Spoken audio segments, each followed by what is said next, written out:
Dr. Fetcher, can you please proceed with this evening's orientation? Thank you, Dr. Mallory. Mr. Phil Solomon, Regional Manager at ICS, and team will provide an orientation this evening outlining options for the future of our middle school that have been identified as the most feasible solutions based on stakeholder input, budget, and other key logistics. Well, thank you for having us back again tonight. It's been quite a while. March of this year was when we were out before to give a little bit of feedback on the input that we received. Just a reminder for everybody, any information that we're talking about is housed in the microsite oneasd1future.org. So anything that we've done from way back then to now can be found there. So just a little refresher. So I'm Phil Solomon from ICS, Tim Geider's with me. We also have Bill Slaughter from ICS and David Schrader from Schrader Group. We'll all be up here to answer questions after this. So again, thank you for having us back. This is really a checkpoint summary of where we are. These are not the options that you have to select from. These are kind of the beginning of the process, if you will. So what we're going to present tonight is 4 different options to address the educational needs at the middle school with some ranges in them.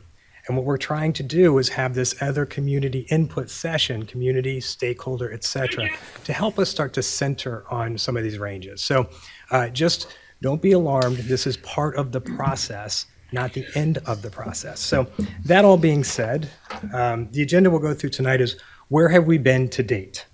What is the overall process? Just a quick review of that.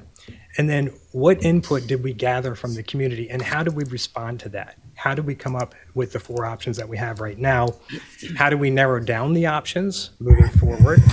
And then we're going to talk a lot about construction costs, what the options are, some of the educational benefits, et cetera, and then what are the next steps? So with that, kind of the process to date, if you remember, November, December, January, we were gathering a lot of input from a lot of stakeholders, a lot of the community, et cetera. When we added that together, it was about 750 participants, 800 individual thoughts from all of them, and 15,000 ratings. So it was quite a bit of input that we had to help us kind of guide the process. In that March meeting, we did come back and give you kind of a high-level summary of all that. In between that, there was a scientific survey, if you remember, that polled 500 residents across the Abington School District community to get a feel for, where is the community right now in terms of what do they think the district needs and all of that. And that is a scientific survey that's representative of the public. Since then, we've been working on these options, and then tonight we're going to show you where we're at today. So in the big planning process, I'll use this pointer here. We just came out of this first column, and we're moving into this second column, which is create the solutions and gather additional feedback. I'm sorry, I can't get the pointer to work here. We'll be gathering that additional stakeholder information, as we said. And while we're doing that, we're going to be developing a little bit more of the financial portion of this. So, we have the cost of the building right now, but we don't have that kind of broken down into tax impact. That's part of the next step. That will move us into the decision process. And then, hopefully, as we move through this process, it'll narrow down the options again. So just taking you back a little bit, when we polled all the teachers and stakeholders and educators, we got a pretty clear message of what they thought the most important educational change was needed, we'll say, at the middle school level. And that's what these first 2 bars are. So the first or top concern is that the middle school should either be completely reconstructed, reconfigured, or split into 2 middle schools. That's what that first bar represented. The second was also about space. The middle school areas such as hallways, assembly areas are insufficient for the current needs in the current population. So the top 2 things they were saying were about the size of the building. So taking that, what we did is we developed 12 different options. We're not going to go through all of those, and kind of explored those a little bit in the last, several months. We then used the criteria on the right to narrow down to essentially 4 options with a little bit of sub-options in them. So, things like educational impact. How much impact are we getting in the educational program out of each one of these options? The stakeholder input, is there community impact? Do you lose fields, gain fields, those kind of things, as well as, enrollment projections, will we have the capacity that we need when we're done with this project? We're going to be working through the operational impact and long-term financial costs prior to the town hall meeting. So this is kind of the criteria we use to start to narrow. You can move to the next one, Tim. So the 4 options are essentially single middle school strategy. So that is option 1 is refreshing the middle school in the existing footprint. So there's 2 ways you can go about doing that. You could just refresh the existing square footage, or you could do a demolition of a part of the building in addition to that. So that is kind of working within the existing footprint, if you will. Option 2 is really demolish the existing middle school, build a new 2,200 student middle school. That's the capacity of the existing. And then, that building would be designed around the current educational model. So very different model than the 1960s era building that you have.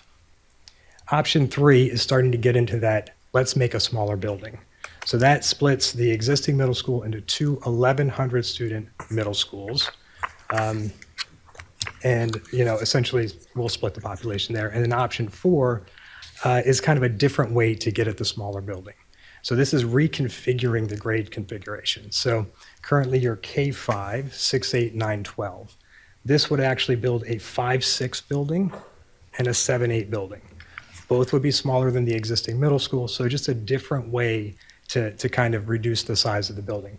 So these are the 4 options that we're going to go through. It's basically a single middle school strategy, which you see the brackets at the top, or a 2-building strategy. And depending on how you do that, you could have some impact at the elementary level. We'll go through that in each option. First, Tim's going to talk a little bit about construction inflation and kind of where we are today in the construction market. All right, thank you, everyone. So this slide, before we dive into the options, really just represents some recent bid data in the area for construction costs of schools, really for the last 5 or 6 years since the Abington High School was built. The blue bars represent projects that created a new building or new construction. The orange bars represent a project that was either renovation or addition and renovation. So comparable to those, the options that Phil just mentioned. Starting with Abington High School, it was bid and awarded in November 2018. That project was $197 a square foot. Sandy Run Middle School, again, local in Upper Dublin, was a new construction project at $280 a square foot. And then Lower Moreland High School, again, new construction, awarded winter 2020, 2021, and that's at $313. So you can kind of see some of the costs that have started to escalate, through the COVID and coming out of COVID era. And then Keith Valley Middle School, December 2022, at $405 a square foot. From then on, every bar that you see to the right of that is in the last 12 months. So 12 months worth of data. And you can see kind of they've settled on the ranges that we've shown at the top. So what we're using for budgeting purposes for new construction, the low end of the range is $460 a square foot, and the high end of the range is $500 a square foot. So you could see that kind of blue box at the top. And then the orange line represents what we're budgeting for in terms of addition reno option, and then the renovation option at the green line at $400 a square foot. So those are hard construction costs, right? Bid costs that come in. And then from there, you still need to account for other costs. So to build the building, in some of these options, we have an occupied renovation. So you need temporary modular classrooms that get brought on site so that you have swing space to do the construction. So we need to account for those costs. You also need to account for some level of design contingency. So we have a range of 5 to 10%. Typically, on a renovation type project, you'd want to be at the higher end of that range, in that 10% range. And then if you're starting with a clean slate for a new building, new design, you can tailor that down a little bit.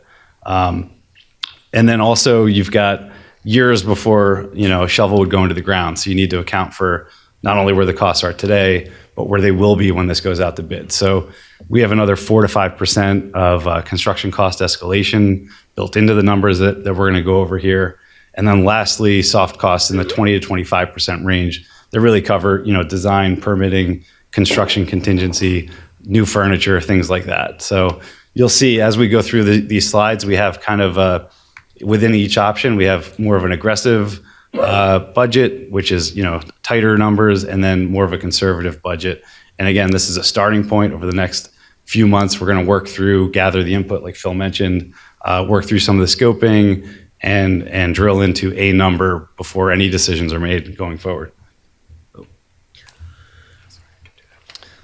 Just a reminder, the result of the facility condition assessment that we did a little bit over a year ago at this point flagged all these items that you can see in the building that the current middle school that need to be addressed just due to useful life. Also some areas that would need to be addressed. If you do a renovation in the building, you need to bring systems up to current code. So you can see those areas. The building again has lasted over 60 years at this point.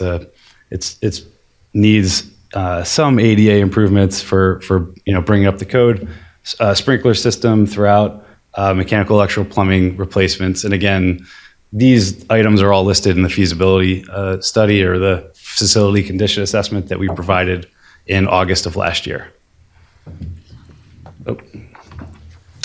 So starting with option one, the low end of this range is $206 million, and the higher end of this range is $268 million. So that low end really represents just going in and doing a renovation of the existing building using the existing building footprint. You can see on the left, it's just the outline of how the building is today. And it's really the lowest cost option to address the deferred maintenance and those needs that we just referenced on the previous slide. Bonus with this option is you don't get into the athletic fields. So there's a limited, disturbance of those fields or having to rebuild them as part of these other options that we're going to talk through shortly.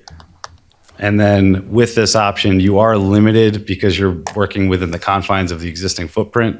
You're limited on the educational improvements, reconfigurations that you can make within that building as part of the renovation project. Next slide.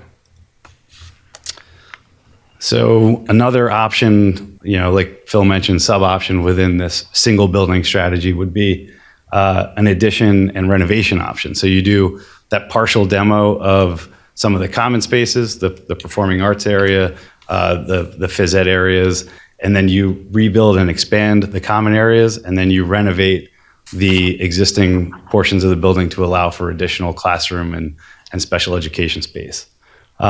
This one, again, addresses the identified infrastructure needs, provides, more educational improvements because you have more space. When we worked with the district administrators, we built a space program that is 345,000 square feet of what the desired program would account for.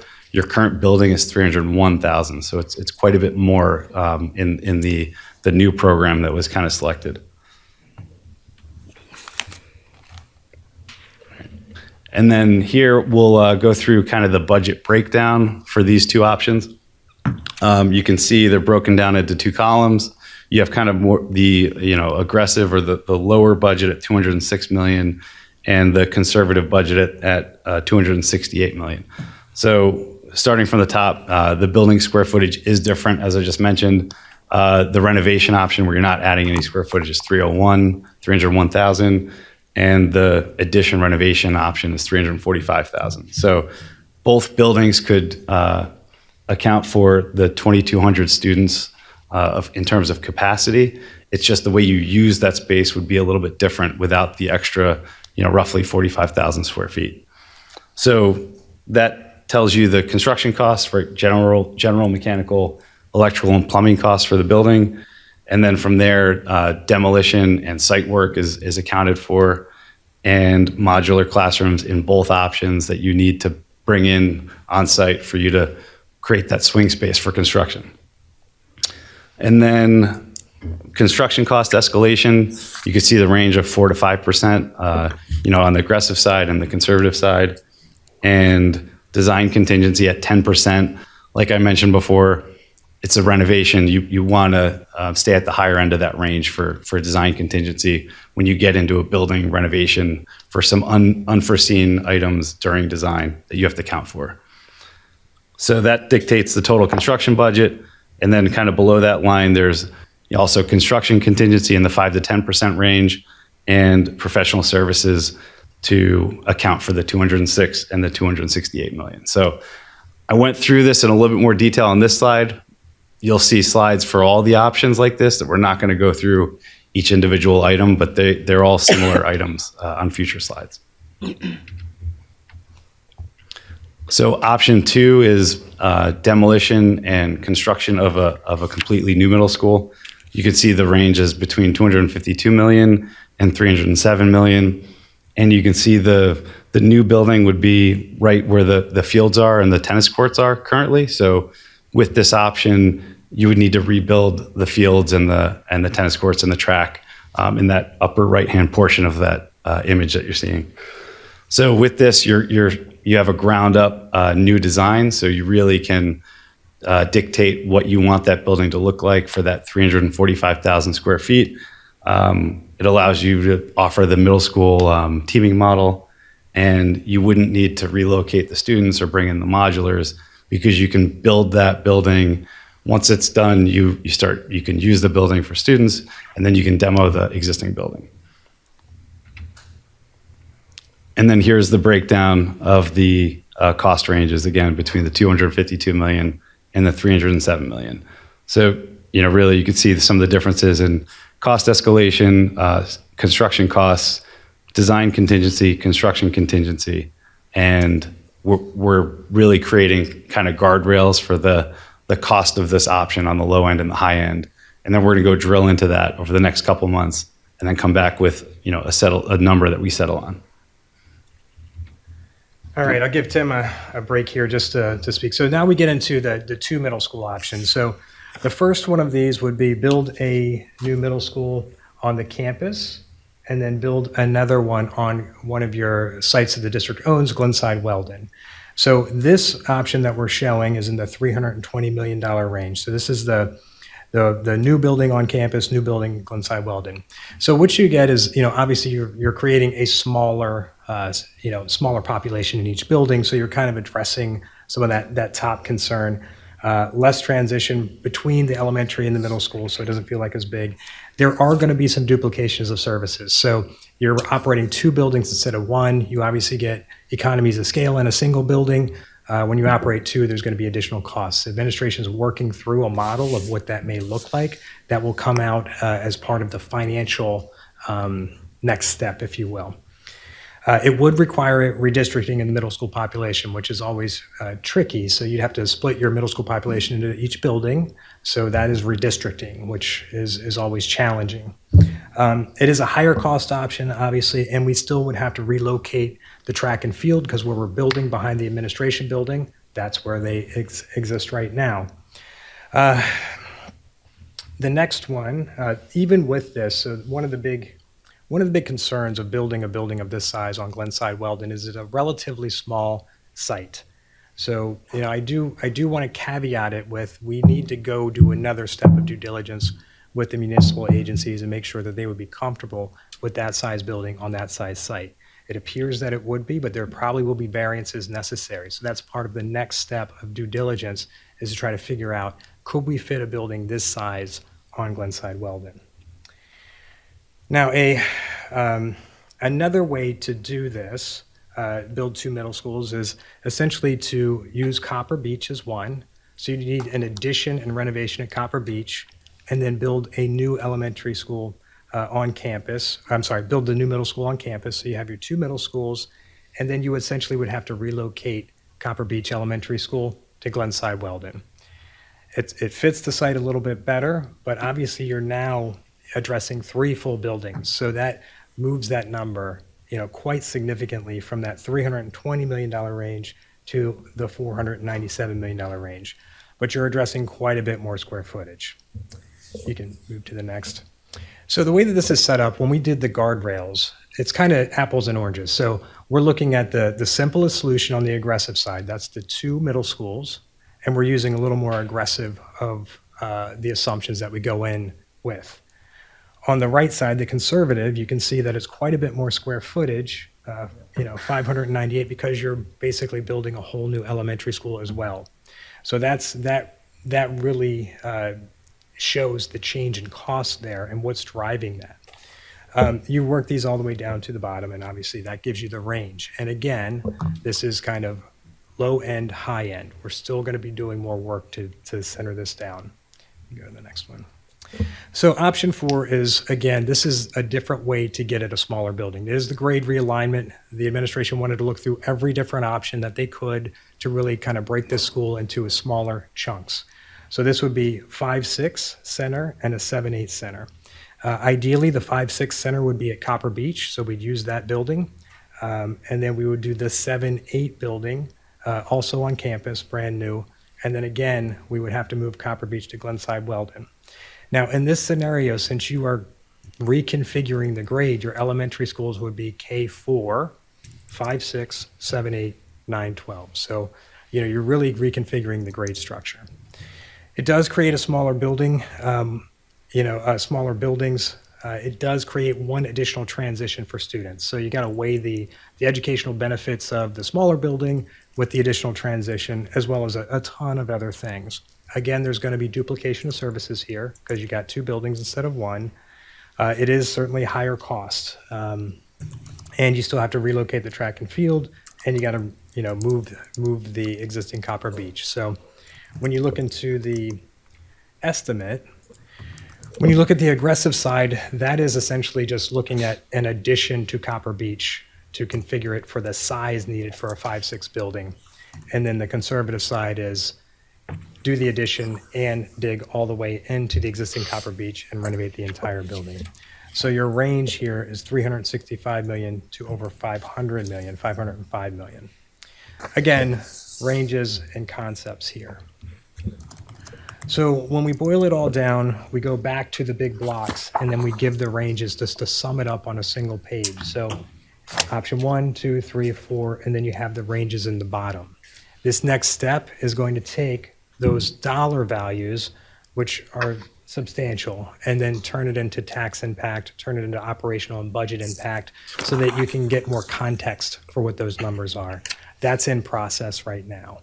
So when you see us again, we'll have all that stuff together. That'll be together before the town halls and all the input that we're seeking as well. You can go ahead and go to the next one. So if you remember, we did go to the community with a scientific survey. At that time, it was kind of evenly split between what strategy the district should use to move forward with the educational needs at the middle school. That makes sense. We didn't have a lot of information out there about educational benefits or cost.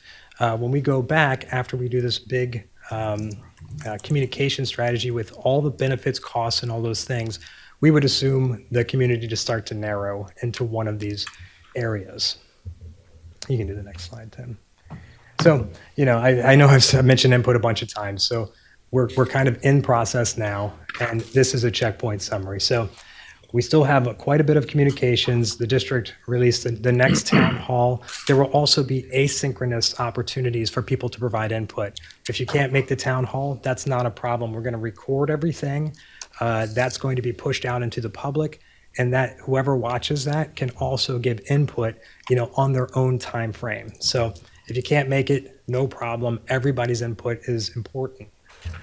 We're looking towards November, December timeframe to do another scientific survey of the community at large. And then if the board determines one of these to move forward, it would be in early 25 that decision will be made. So there's still a lot of runway between now and then to keep working through these options. Sorry. So just real summarize, this gives some ideas of where each one of these columns will land. Just as I walked through, again, any of this information is available, one ASD, onefuture.org. Go to the next. Sorry, we went a little longer than anticipated, but tried to move as fast as we could.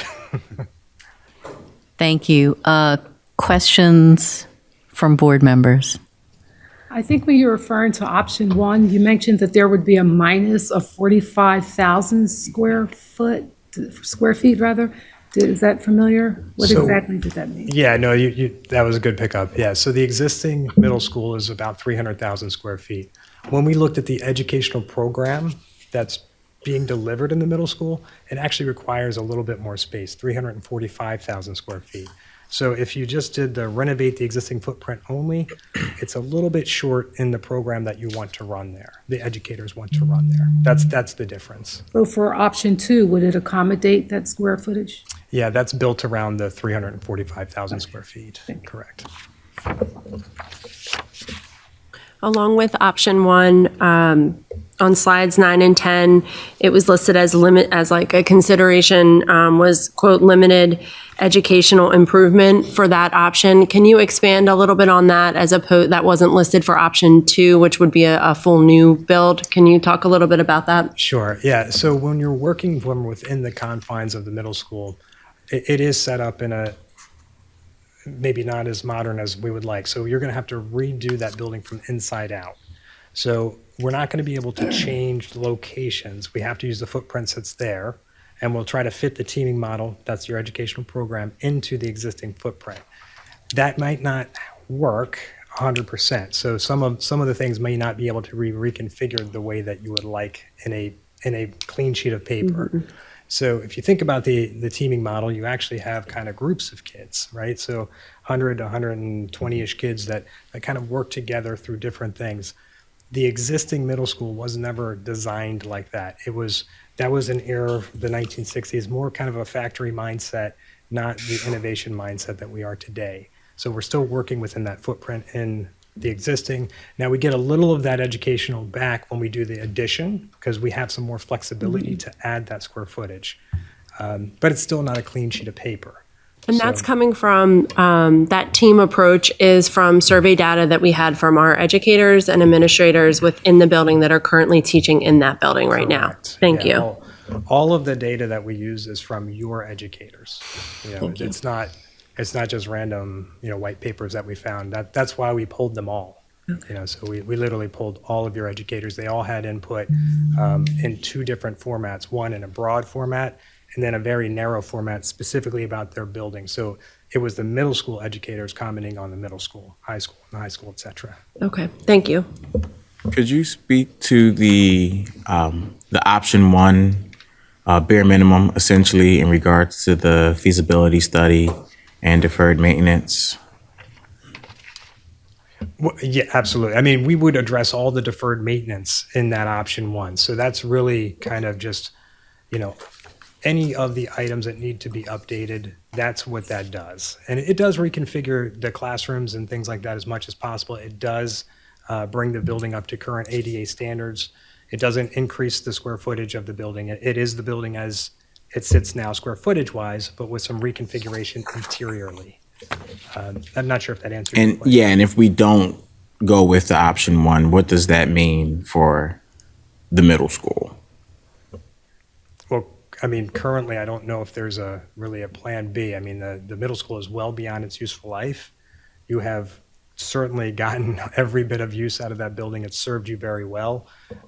What tends to happen with older buildings is as things break, you start investing more money in there just to fix it. And then at some point, you've invested so much money into the old building that it makes it really hard to make another decision. So you make a decision by default, which is typically not a great decision maker. So I guess the short answer is you will just keep band-aiding it until you come up with a solution that you're comfortable with. Thank you. Can you speak to surrounding school districts with a similar population to ours, number-wise? Are there other school districts that have one middle school for 2,200 kids that you know of? It is on the larger side. There's no doubt about that. I don't believe there is one in Montgomery County. I don't know about the whole state. But yeah, a typical middle school is in that 900 to 1,200 range. It's not an exact science. I'm sure I could find some that are bigger and smaller, but that's kind of what I see typically.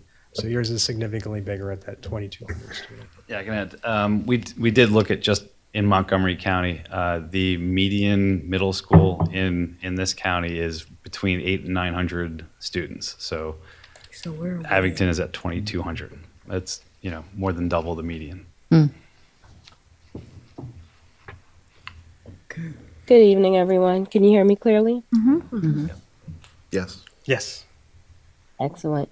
Thank you for including the next steps. I understand that there will be more community outreach and then a second scientific survey November through December. My request is that by time that second survey goes out, that the numbers are a bit more firm and that the community members understand what that will mean for them. So when I look at a range of $206 million to $505 million, pending on which option we go with, I need to know what that means for a household valued at blank. And I'm hoping that that information will be ready for community members by time that second scientific survey goes around. And then my second, question is, for option 4, when it comes down to reconfiguration, that grade realignment, if you can provide research that supports that model as best for children. Because we already mentioned making sure that our educational program matches the space. So if 5, 6, 7, 8 becomes one of the options that the community selects as favorable, I would appreciate research going into that shows that is a good model for students. So I'll answer a couple. Absolutely. Yeah, absolutely true. And we are working on the financial modeling of that right now. So prior to the November timeframe, we're even looking to have that in the October town halls. So that should all be put together by then. And the ranges will certainly get much tighter as we start getting feedback and start understanding where the community is kind of centering around. And then we'll keep narrowing that down into what the final option looks like. We are certainly hopeful that with enough information that this aligns around one of these and we can really tighten it up quite a bit. Certainly by the time you have that November, December, when you're talking about final options, that will all be done. Okay. Anyone else? Yes, for option 1, you mentioned that you'd modify square footage. Would that be to increase the footage or decrease the footage? So reconfigure the interior of the building. So right now there's kind of the hallways are on the exterior, the classrooms are on the interior. We would want to reconfigure that into a more modern structure. So it's really kind of the whole, you're almost rebuilding the building from the inside out, just working within the footprint. So there's really very little that we can use in the existing building. So everything's going to be touched anyway. When we went through that feasibility study or the condition assessment, there might be some salvageable area in the science wing, which is like new, but it's not new. It's the newest portion of that building. So I'm not sure if that answered your question, but yeah, it's basically renovating that building. So either way, 300,000 square feet is going to be 300,000 square feet. That's right. no matter And that how you- option, we're not looking to increase. When we start getting into a renovation of that size, everything that is touched needs to come up to modern code, just as that's the standard. So anything ADA, any other issues that are currently grandfathered in, all that has to be addressed as part of that as well. Thank you. Thank you. So I have a quick, do you have a question? One question. Okay, go ahead. I'll wait. Go. I appreciate the community input that you constantly are seeking through this whole process. That's really valuable, particularly through the microsite website that the community has access basically 24 hours a day to submit a question and get a response within 48 hours. Do you have any idea, rough numbers? Has the community engaged with that feature of getting questions answered or given feedback, or is it not used as much? And is that expected, I guess, as we get closer, Yeah. the site will pick up more? That's exactly right. Last time we were here, there was a huge amount of traffic in that site. And, I'm assuming like after tonight, there's going to be a huge amount of traffic in that site. And what happens is you'll get a big bump in that. But now that we're kind of in this part where we're starting to narrow phases, that information will be getting updated a lot more. A lot of information will be pushed out. we would assume that that's where people are going to go to get all of their information.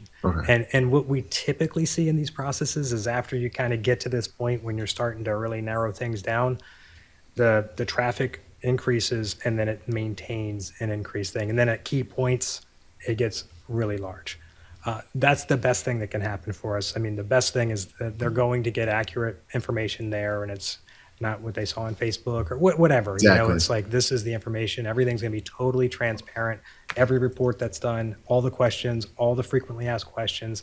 Anybody that submits a question will get an answer, and that'll all be housed there. Excellent. Thank you. Thank you. So I have a follow-up question or related question to Ms. Fraser's. When in option one, when we're talking about kind of a gut renovation of the building, the viability of that depends on the soundness of the skeleton, right? And we're already talking about a skeleton that's 60-ish years old. So do you have, you won't have any sense until you get in there if that is the will of the community, but what's the lifespan of just the skeleton of the building typically on buildings that are 60 years old? I mean, like, how long can we push this? I mean, you know, usually you're kind of renovating the building from the inside out, so all the systems have kind of a useful life, and you replace them. Right. So you're talking about, like, the building is primarily cement. Right, okay. I might phone a friend for that. I don't know if either of you have a good feel for that. I'll let David go. Yeah.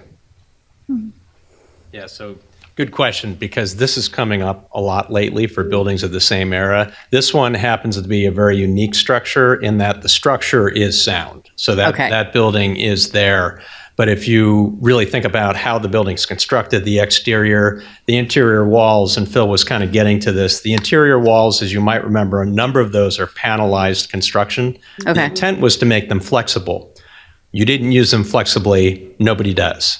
But they all want to come down. The whole exterior of the building is a curtain wall system, storefront curtain wall, that wants to come down as well. It just has to be replaced. And so we did a project like this in a local school district where the thing was stripped bare, just down to the structure, and then completely rebuilt. And that's what you would see here in that project. Okay. So the structure's good. None of the systems are going to hold up for much longer. Perfect, that's what I wanted to know. Thank you. Any other questions or comments? Yes, if you could share with the community what the turnaround time would be from start to finish, actual completion of buildings, regardless of the options? Tim, do you want to go ahead? Yeah, so, I'll address that question. So the new constructions are all running anywhere from 3.5 to 4.5 years. And the renovation portions are running 4.5 to 5 years out. The newer schools accelerated because it can be built without hindrance, where the renovations, we're going to have to do a floor at a time. And that's just for the main building. If we're talking about Copper Beach and some of those other ones, there's additional time frame for that work. But anywhere from 3.5 to 4 years to 4.5 to 5 years. Thank you. That's a great question. So what we'll do is we'll put together a slide on that we'll put on the site as well and send to the board, that just as a comparison of all of them, so that you can get a good feel for that. That's one of the things that I realized we did not put out here that we should have. Thank you. So just in clarification on the time frame, because I know that I've received that question a lot from a lot of our parents in terms of what that would look like. What is the starting point of those years? Is it the design phase? Once a decision is made and it goes to the design phase? The years that Bill just mentioned are for construction, right? Duration of construction. You still have the 18-month-ish period of time for design and bidding. So when the community and the board selects an option, you then will proceed with design, and it's 18 months roughly from there, and then you've got the 4 years of construction. Right. So a common question is, if my child's a second grader now, what will happen? And I get that from a lot of parents. So I'm glad that you clarified that. So after the 18 months, it could be 3 to 5 years, depending on what option is picked. Okay, thank you.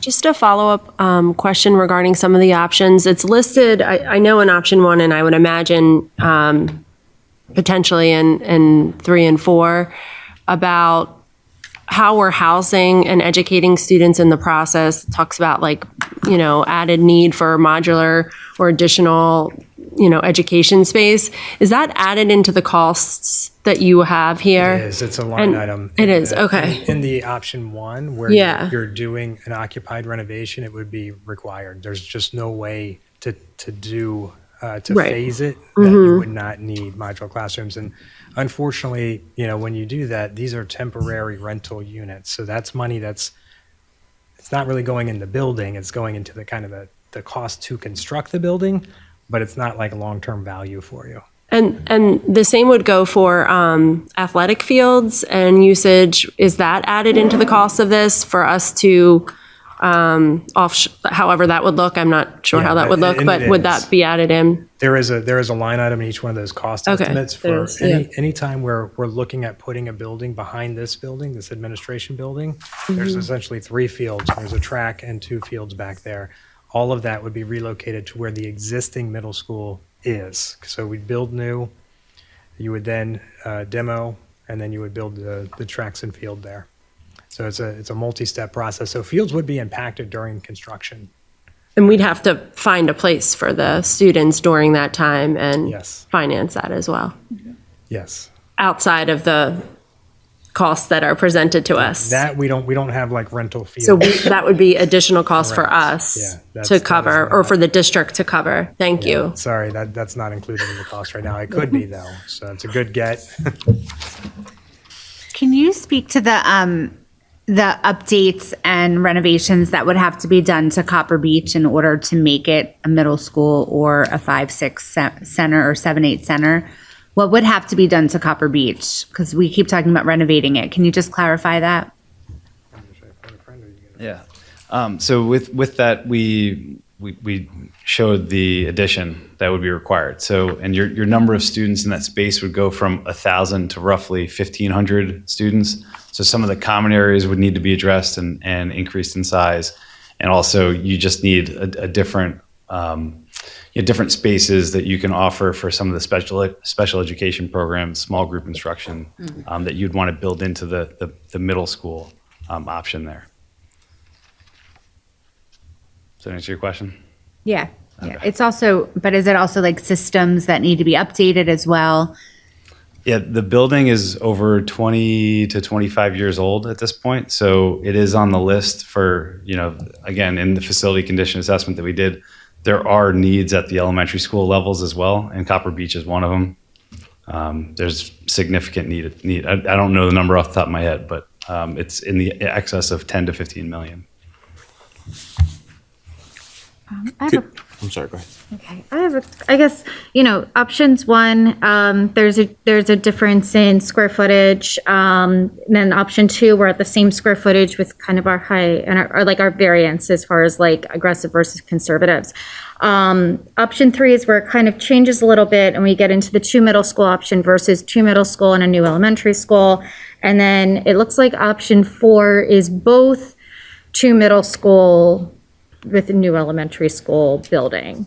And there's a difference in square footage with all of these, specifically like your option 3 to option 4. Is that just, so I guess when I'm looking at option 3 and I'm seeing a square footage building, the first of the 2 involves only 2 buildings with a square footage of 446,000 versus 2 buildings in an elementary school at 598,000. Exactly. And then we go ahead and we jump on down to our option 4 and we go down to 475, but that's with 3 buildings. Yeah, so and you're referencing option 4, right? Yeah, that's what the difference in that. Yeah, I the guess, difference between the 475,000 square feet and the 610,000 is the existing portion of Copper Beach. So Okay. because that's going to be a 5-6 center in that option, we're saying that you potentially can avoid renovating that space. It's not as necessary as if you're going to use it as a middle school. Okay, Sorry, gotcha. there's two moving parts here too. So when you Yeah. split the middle school into two, that's two 1,100 student middle schools. But your grades are about a little over 700 per grade. So when you build a 5-6, that's now a 1,500 student Yes. school. So that the absolute size of that is a little bigger also. So we need to Each go one of ahead and those expand a little buildings. bit. Correct. Okay. And then what you're doing is you're pulling a grade out of your elementary schools at that point, because now fifth grade's not there. So you do free up space in those elementary schools, but it wasn't enough to where you could just absorb the size of Copper Beach. That still needed to be relocated to Glenside Weldon. So, yeah, I know it's a lot of moving parts, and these are fantastic questions because it tells me that you get all the moving parts, and that's fantastic. So. Thank you. In regards to community input, could you speak to the process that you go through when carrying out the scientific study? I know you did it once already. Yes. How is it similar to what you did before? How's it going to be different? How do you go about getting respondents, et cetera? Yeah, that's a very common question with the scientific survey, because people are like, who takes surveys anymore? But it's interesting. They actually do appointments with people. They do 500 residents of the Abington community, Abington Schools community, Abington Rockledge. And that represents a statistically accurate demographic of the whole community. So they make sure that they have a representative sample. Then they go through a list of questions similar to what you saw before when we did the March update. And as you know, people are interested in their community and their school buildings, and we had no problem getting 500, or the survey company had no problem getting 500 people to respond to that whole thing. That same process would be used. They would set up appointments with people in all those demographics and make sure that they have a statistically accurate sample of the whole community. That's different than when we're doing kind of the stakeholder input. That's all of your teachers and educators, and then whatever community members want to come and give input. That's a little less scientific because we're not controlling to make sure we get a perfect representation. So in my opinion, the scientific survey gives you a better representation of the community and better information to make decisions on. The stakeholder input gives you better information on what your educators would like to see in the building. So we try to use all of it, absolutely. We get student input also, administrator and really anyone that's kind of associated with the buildings. I remember you also blasted out the survey via social media, That's correct. the One ASD website. Yep. Just lots of different places for it to live and people to tap into. And if they wanted to complete the survey, they could. Yes. Will you be doing something like that again in the November, December? Absolutely. Yeah. input So phase? so not only will we do the survey, we're going to build an asynchronous. I say asynchronous because people are familiar with that from COVID, but we'll build this whole presentation again. Kind of everything that you saw tonight in detail. And then we'll have a kind of a barcode, or however we're going to do it, a way to give input. So anybody can watch the presentation and give input at whatever time they want. That same thing's going to happen this time as well. Thank you. Any other questions or comments? Just one additional comment. As we think about how our buildings are structured with the options, I would also like to look at how the restructuring connects to the safety of our student. And that's it. Yeah. Yeah, that no matter what option we're looking at, we're going to be looking to reconfigure into modern safety strategies, if you will. I mean, obviously the building exists from 1960 something. It was very different how you did safety then than now. Camera angles, all of that. So we'll certainly we can give a little more detail about what that would look like in an updated building.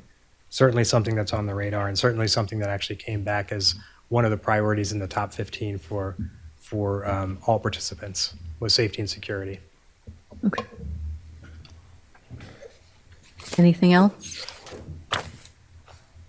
So just to remind people who are here and also listening, that public information session is October 15th at the middle school. At what time, Dr. Fetcher? 6:30? 6:30 in the evening? Yes, Okay. make sure. We don't want to get out. 6:30 to 8:30 Okay. So October PM. 15th.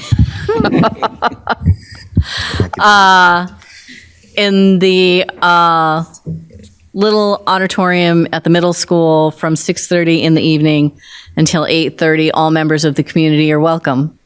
So we encourage you to come out and listen to the presentation.